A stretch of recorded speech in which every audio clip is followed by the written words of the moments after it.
Welcome to the Rap Soul Podcast, where we dive deep into the world of music that moves our hearts and gets our feet tapping.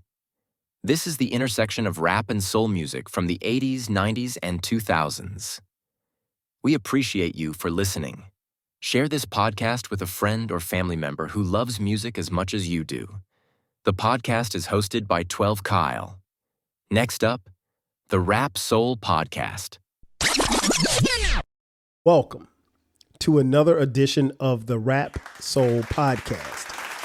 I am your host, 12 Kyle. If you found this podcast via the internet, thank you and welcome. If you found this podcast because a friend recommended it to you, thank you and welcome. If you found this podcast because somebody wrote it on the bathroom wall, thank you and welcome. Again, this is the Rap Soul Podcast.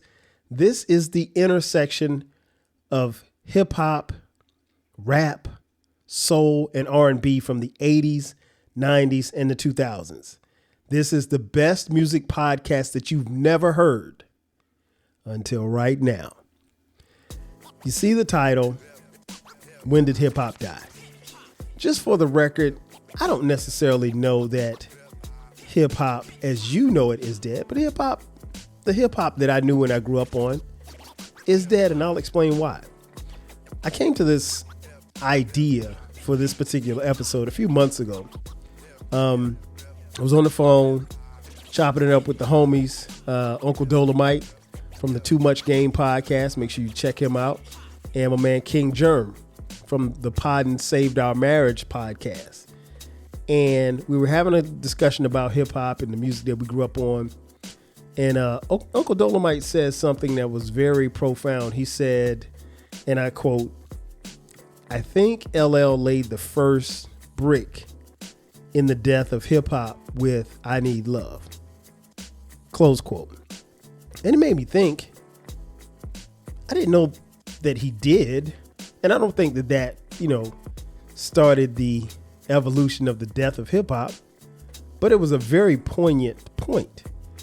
And I made a mental note to, come back and talk about it. And after our conversation, I thought about it. I was like, you know what? He might have a point. Now, at the time that I Need Love came out, that was so long ago. That was during the golden era of hip hop. But again, he didn't say that LL killed it. He just said I simply thought that LL laid the first brick in it. Those are his thoughts, not mine. And then probably a couple of days later, I got a text from my man Jay Fresh. And we were talking about rap or whatever in the text. And he mentioned Young Thug, the rapper Young Thug. And he said, quote, he has those dope bars. It's funny how an art form can deteriorate to complete trash, close quote. And I responded by saying, I knew hip hop was doing bad when I heard kids say lyrics don't matter. I don't listen for words, just the beats, close quote. And I thought about it for a second. I was like, even that conversation that Jay Fresh and I had, like, it really made me think, like, if you think that it's all about the beat, then, and you're not paying attention to the lyrics, then yeah, rap probably is dead. Hip hop probably is dead. And then I went back and I listened to an old episode of my other podcast, the main podcast, the 12 Kyle podcast. If you're not up on it, check it out. Subscribe over there as well. I put this particular episode out, I want to say it was March 14th, 2019, right? And it was called The Things That Almost Killed Hip Hop in the 90s. And I listened to that episode, and then I still had like this thought in my head. So did it die? And if so, when did it die? And what killed hip hop? At least for me. I knew you'd ask. So here's why I think it was killed. And these are no particular order. Number one, the internet. Man, talk about a double-edged sword. The internet for hip hop has truly been the gift and the curse. Never has it been so easy for you to get your music heard. If I make a dope beat in this room right here, I can put it on my Twitter page. I can put it on my YouTube page. Thank you for watching. Thank you for subscribing. I could put it everywhere, and I didn't spend any money. I didn't waste any time pressing records. I didn't have to get any studio time, anything like that. I just did it in my room. Didn't really have a lot. The only thing that I spent was time. But people in North Nowhere could actually hear that beat that I made. And, that's a far cry from where music once was, where you had to, go in a studio, you had to record, you had to press it up on vinyl, you had to shop it, you had to beg people to play your records, you had to, play it in the clubs, all of that other stuff. I bypassed everything just by producing it myself and uploading it to my computer and putting it on a social media platform and sharing it with the world. And if it generates money, guess who gets the money? Me.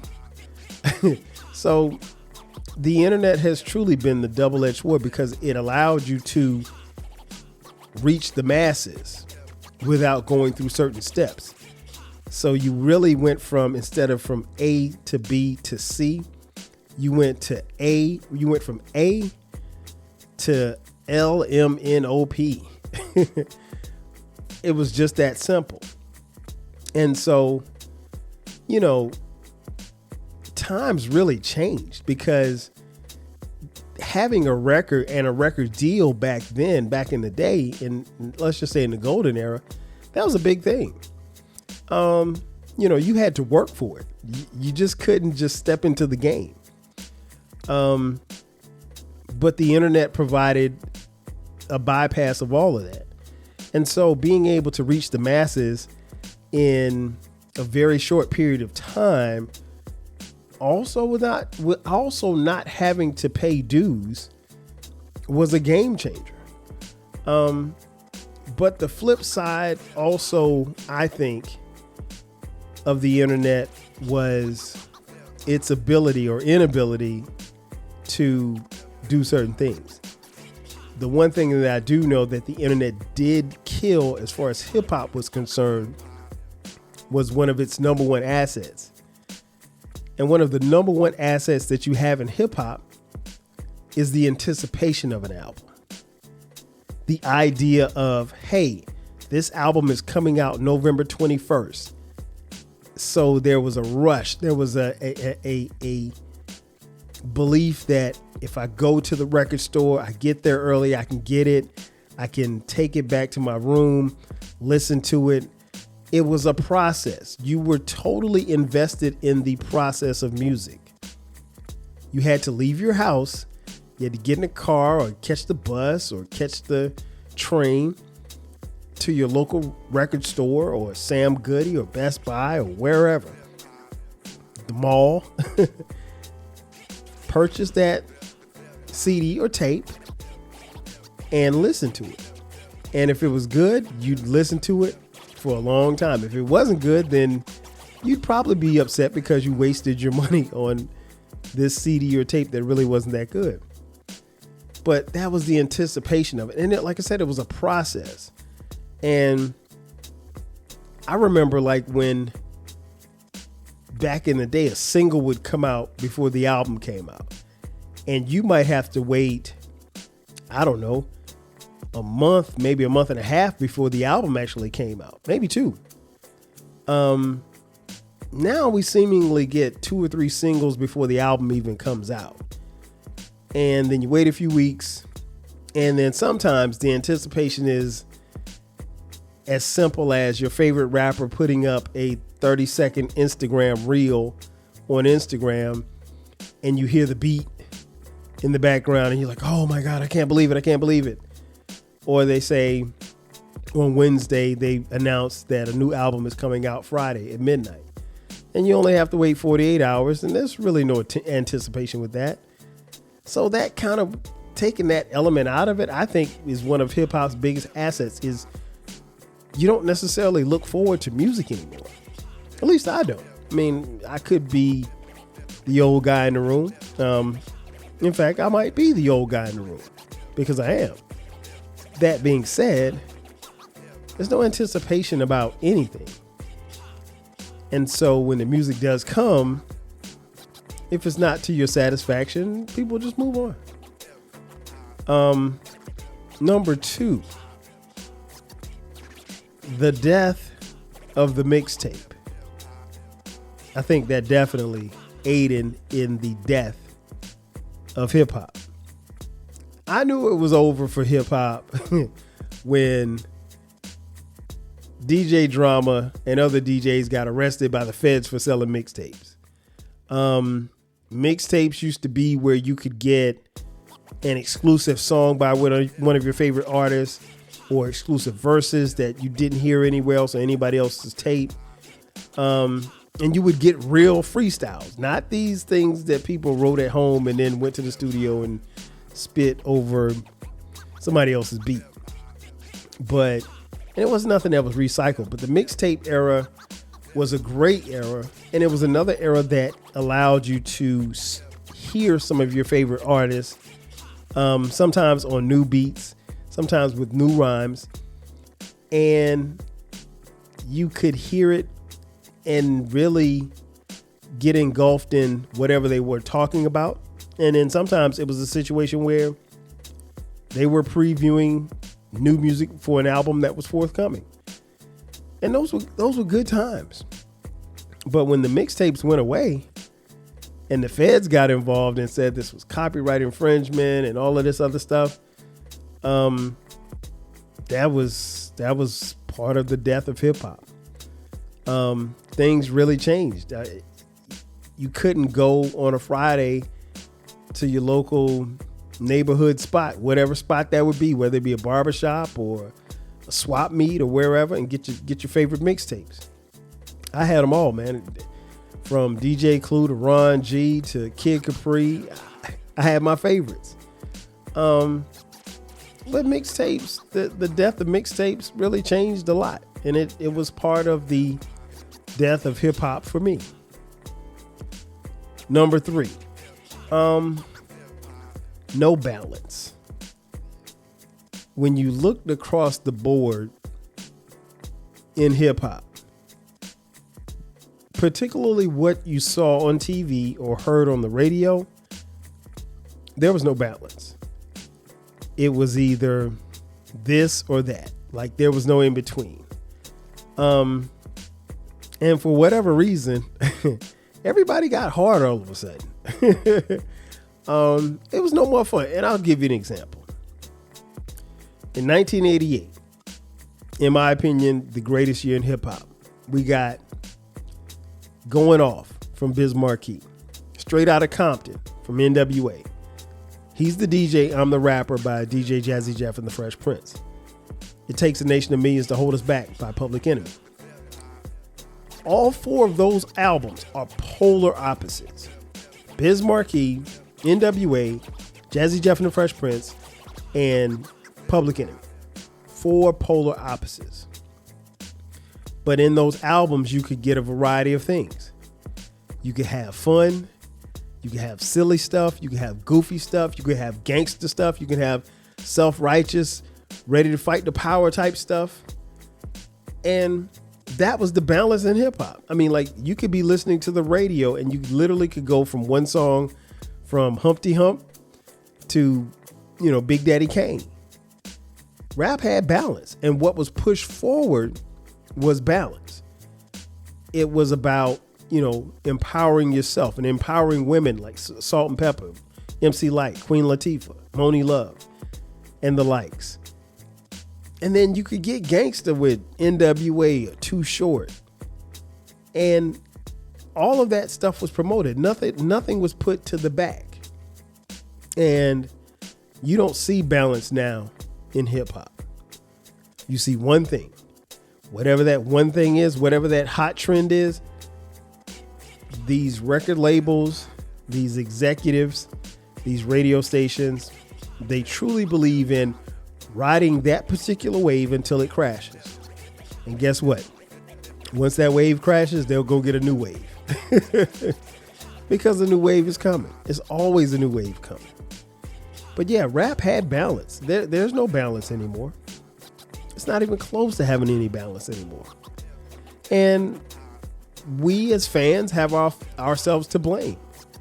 Because there was a point in time where we commanded that there be balance. There's no balance anymore. Everything, not everything, but most things tend to look, feel, and sound the same. And it's affected the music. And subsequently, it's affected the generation that came behind us. And I don't blame that generation totally. I blame us too, to some degree, because we let it happen. And now that the cat's out of the bag, there's nothing you can do. I mean, you can stand on your hill and point the finger at them and be mad at them, but what good does that do? They're the future. Why be mad at the future? But no, hip hop, it was slowly ticking away. And I just gave you 3 reasons as to why.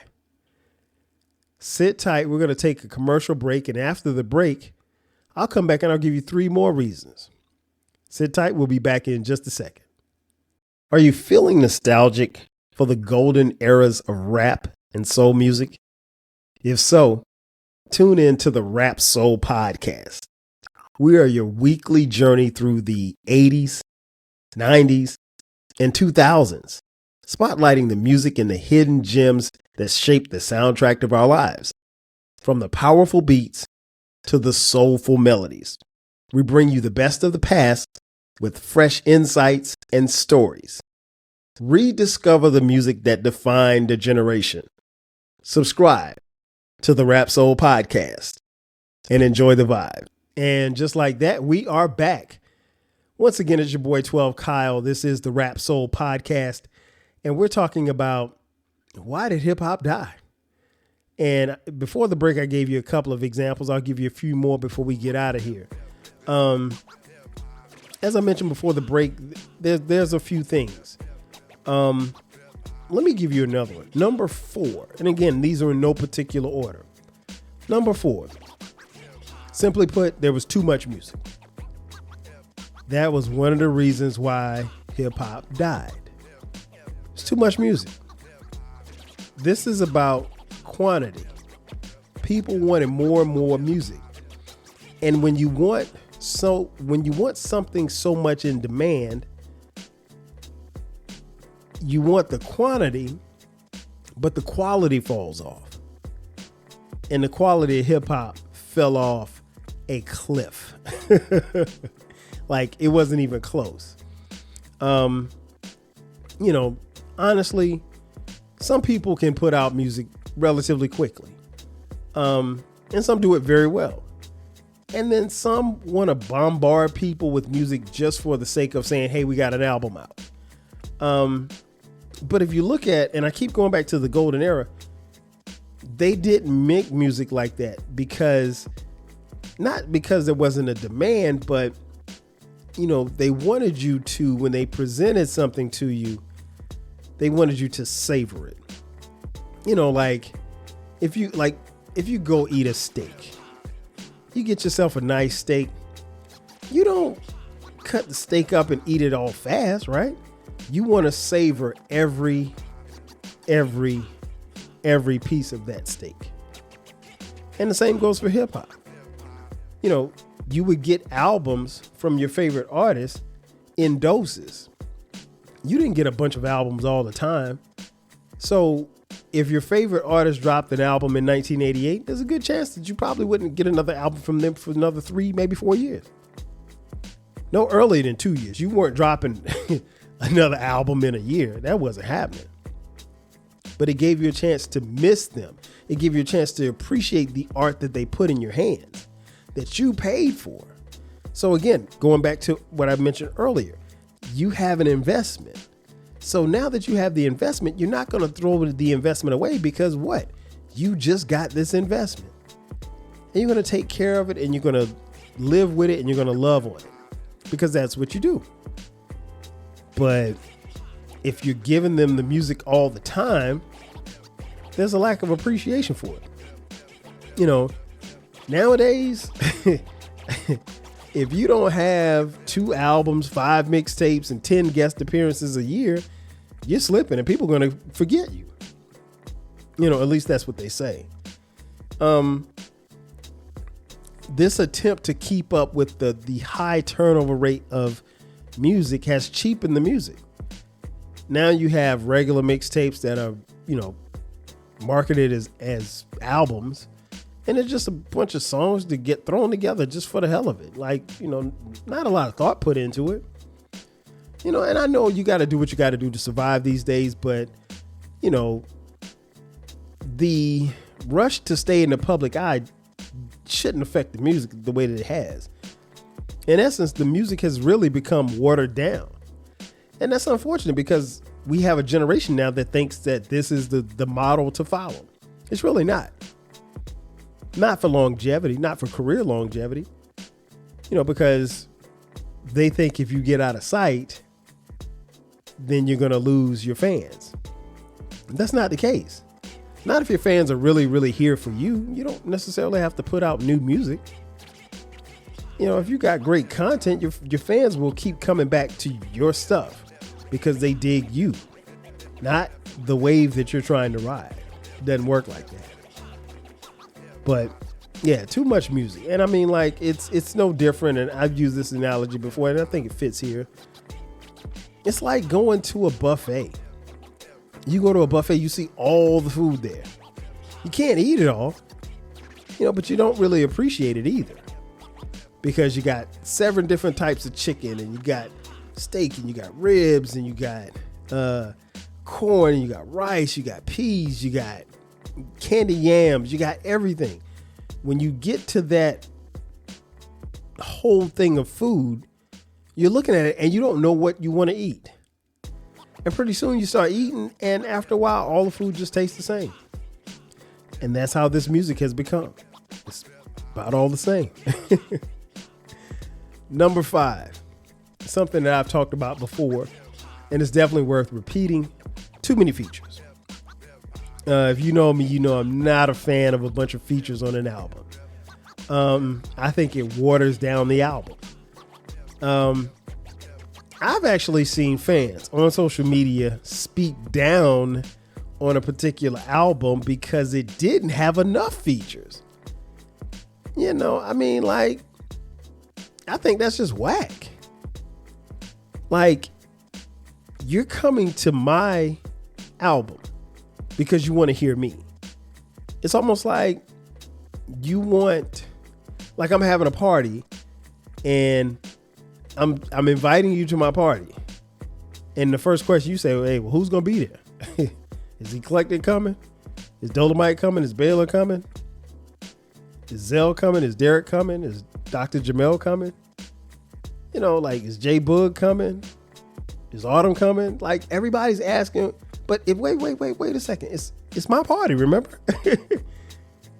I invited you. It's not about everybody else. They may show up, but I'm not promoting the fact that they're showing up because the party is about me. It's my party. I want you to come kick it with me. And we've lost sight of that, man. It's just, it's way overboard now. And I'll let you guys on a little secret. Hey kids, it wasn't always this way. There was a time where there were no guest features on anybody's album, unless you were in the crew. If you were in the crew, you could probably get a guest feature. Other than that, no. Outside the crew, hell no. Because one, MCs didn't want to battle or have someone else show them up on their album. And then two, you know, it's the awkwardness of it. Why do my record should stand on its own merit? Why do I need you? I mean, that's a question that we ask daily. Do you need this person on your record? But, you know, we see albums with a bunch of guest features. I remember many years ago, J. Cole, the rapper J. Cole, came out with an album and it didn't have any features and people got mad at him. I'm like, his album shouldn't have any features. You should only care that it's just J. Cole. Personally, anything past 2, maybe 3 features on an album, nah, man, your album's a compilation. And I definitely don't want to hear an album with you and you got a guest feature on every song. That's an album I'm probably not going to listen to, honestly. Because again, I came to your party to see you. I don't care who's at the party. The thing is, I'm at the party and it's your party, so I came to see you. So that's all that matters. Whoever else shows up, it doesn't matter. But, you know, it's different now. It's just totally different now. And even back then, you know, when we didn't have the technology that we had, even if you had somebody on your album, you got a chance to spend time with them in the studio and build and got to be down and, you know, become crew and everything like that. You know, because of technology, that doesn't happen anymore. You know, I've actually heard people say they've been asked the question, well, what was it like with such and such in the studio as you guys created this song? Oh, well, he didn't make it to the studio. I told him what I needed. He sent the beat over and I rhymed on it. I sent it back to him. And, you know, this is what we got. That's whack, man. Why can't you come kick it in the studio and we work on this thing together? I mean, anybody could do that. I mean, that's like me having a podcast episode. And I'm like, yeah, man, just email me your responses. Here are the questions right here. I'm gonna send you the questions. You just put and I'll chop it up and put it in there. No, man, that's terrible. But I mean, this is where we are. And another reason why I think hip hop died is the obvious. Money. Once money got involved, the game flipped. You know, there was a time where money really didn't matter. This was the time where an artist really was solely focused on honing their craft, doing their thing, getting airplay on the radio, a novel concept, and just shining and wanting the props for being dope. And that went away. Once the money got involved, and I get it, man, but it was way too much money. It was way too much money not to care. And again, I'm not somebody who says that you should turn down money because I don't turn down any money. But all money ain't good money either. You got to remember that. But once the money got involved, it was just really too big for artists not to put everything into it because of the money.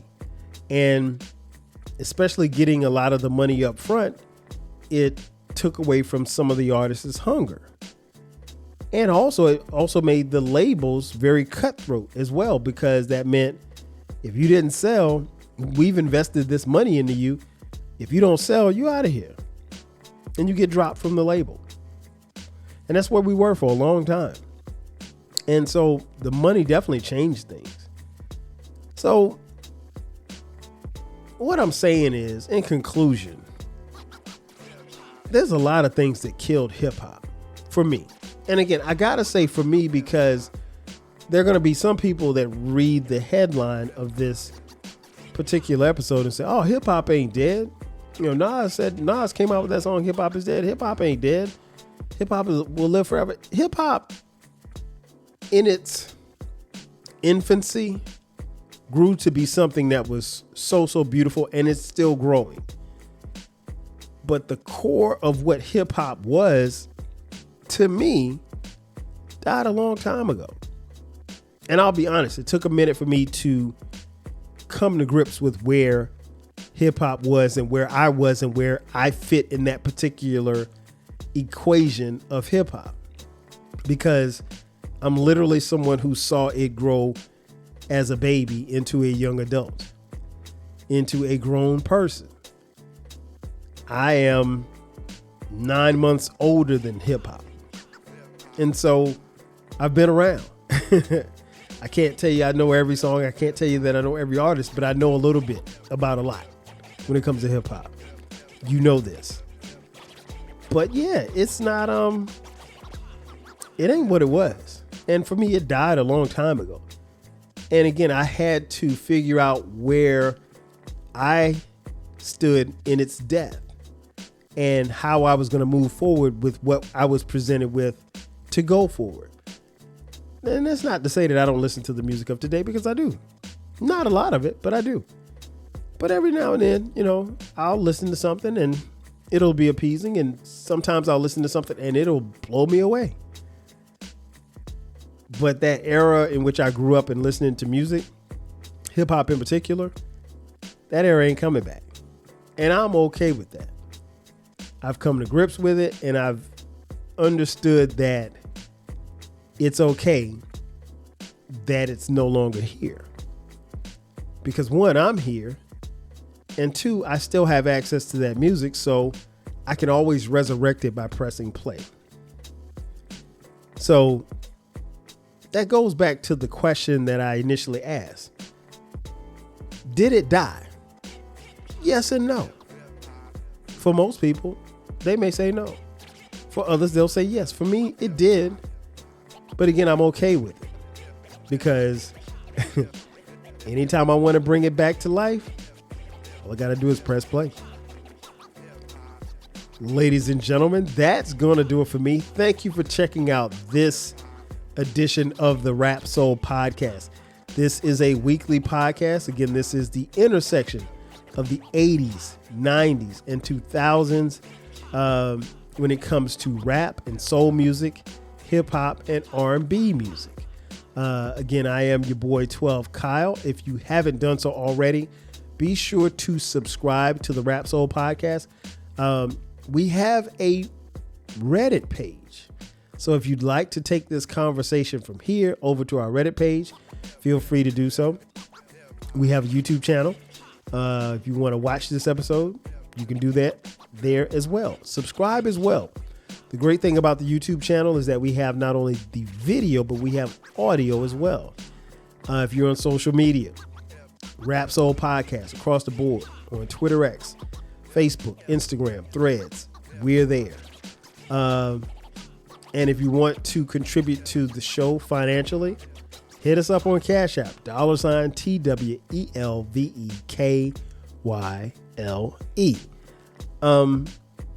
Yeah, come back, because again, this is a weekly podcast. This is a